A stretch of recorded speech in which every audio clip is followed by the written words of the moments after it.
Hey Jude, don't make it bad. Take a sad song and make it better.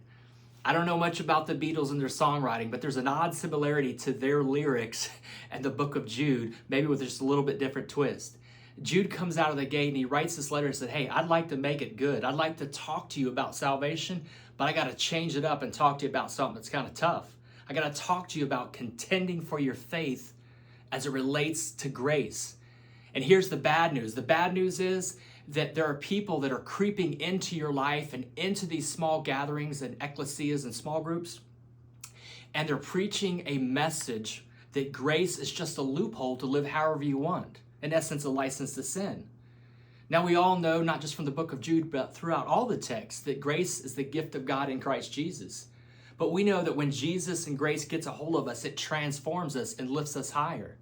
I think Jesus said it good in kind of a quick little summary. He said, you've heard it said that thou shalt not murder, but I'm telling you, I don't even want you hating your brother.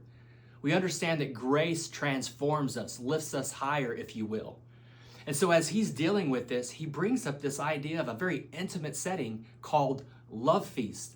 Love feast was simply communion and a meal together. And he wasn't discouraging small groups and ecclesia and church and gathering with your friends, but this is what he was getting to.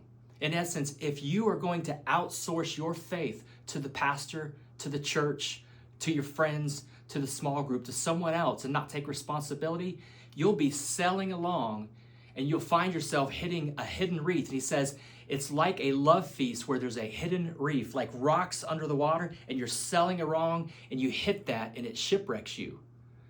And so although it seems like kind of a dark moment, or if you will, a dark letter, all of a sudden he goes into a doxology and makes it better. And he begins to say, what you need to do is I want you to build up your faith. You take responsibility. You take responsibility for discernment, for Bible reading, what you believe, for your prayer. And then when you come into these love feasts, into the church, into these small gatherings and with friends, you're already in smooth sailing and you've already looked to see if there's any rocks in the water. But then he would go on to say in this making the song better, if you will, the doxology, he said, not only will you not be shipwrecked, but you're going to help prevent others from being shipwrecked with this distortion of this message of grace.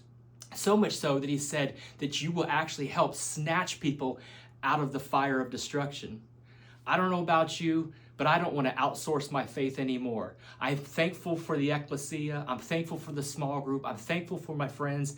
And I definitely am thankful for these intimate settings called the love feast. But I refuse to outsource my faith. Hey, Jude, thanks for the word.